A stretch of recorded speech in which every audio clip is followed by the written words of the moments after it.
Okay, welcome to the deep dive. Hello. So today we're really focusing in just on one single verse actually. Oh, interesting. Which one? It's from the New Testament, Galatians 6.10. It goes, "As we have therefore opportunity, let us do good unto all men, especially unto them who are of the household of faith." Yes, that's a well-known one. Short, but quite dense. Exactly. And our mission here really is just to try and unpack its core message, see what it means, and maybe how it's relevant for listeners today. Sounds good. It definitely gives you a framework for, well, for action. So where should we start? Maybe that first phrase. Yeah, let's do that. As we have therefore opportunity. Right. Opportunity. What does that strike you as meaning in this context? Hmm. Well, it doesn't feel passive. It's not just waiting around. Uh-huh. More like being aware. Yeah, being alert to chances, Yeah. maybe, big or small. It sort of implies you need to be ready to jump in when the moment comes.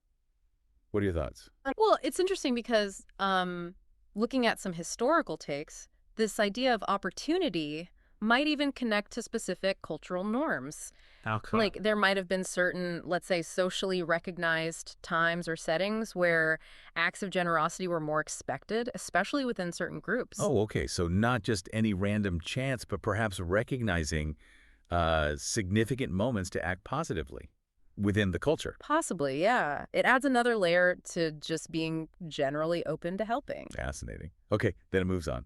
Let us do good unto all men. That scope seems It huge. really does. All men, very universal language. Have people debated that? Like, does all truly mean all without exception? Or were there maybe different takes on that historically? Oh, absolutely. I mean, the general thrust is definitely towards universal kindness, that's clear. Right. But, you do find some early interpretations, maybe factoring in the practical limits of the time. It wasn't always easy to reach everyone. Sure. Logistics. Exactly. But the main idea, the consistent message, it really points outward. Goodness shouldn't be limited by someone's background or belief. It's about that shared humanity. Okay, that makes sense. Yeah. But then comes the twist, or qualification maybe. Uh-huh. The especially. Especially unto them who are of the household of faith. Hmm. So, first off, who exactly is this household of faith? Generally, that's understood to mean the community of fellow believers, fellow Christians in this context. Right, the immediate faith community. Yeah. And why add especially? Doesn't that sort of pull back from the all men part? Well, it definitely suggests a prioritization, and there are a few ways to understand why. It could be just practical. How? Like, you usually have closer connections, maybe more ability, more responsibility even to directly help those in your immediate community, people you share values with. Okay, proximity and shared commitment. Yeah. And it could also be about, strengthening the community itself, mutual care, building solidarity within that group. So it's less about excluding others and more about a focused responsibility for your own. Almost like charity begins at home, but not necessarily ending there. That's a pretty good way to put it, yeah.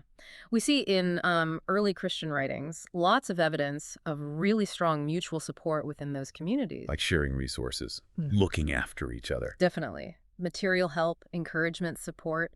It seems like that internal solidarity was, well, pretty crucial for them, for their survival and growth, perhaps. Okay, so thinking about doing good itself, what kind of good are we talking about? Is it mostly spiritual stuff or material aid or? Both, really. That's the thing, it's quite adaptable. Back then, it almost certainly included practical things, charity, hospitality, helping someone who's struggling. Food, shelter, that kind of thing? Yes, Yeah. but over time, different groups have emphasized different aspects, acts of service, sharing money or goods, sure, but also offering guidance, emotional support, praying for others, all grounded in their shared faith. That's quite holistic. I think so, yes. So for someone listening right now, like, how could this verse actually, shape how they interact with people day to day? Yeah. It's old, but feels like it could still guide decisions. Absolutely. If you connect it back to that opportunity idea we started with, Yeah. it kind of pushes you to be proactive, doesn't it? To be aware, Aware of needs. yeah, needs around you, both in the wider world, all men part, and also within your closer circles, your household, whatever that looks like for you. And then being ready to act, kindly and supportively. So the takeaway is something like, be actively kind to everyone you get a chance to, but pay special attention to supporting those you share a deep connection with, like a faith community. I think that captures it well. It's that dual focus, the universal and the particular, acknowledging shared humanity and special bonds. Right. It really leaves us with something to think about, doesn't it? For everyone listening, how do you personally navigate that balance?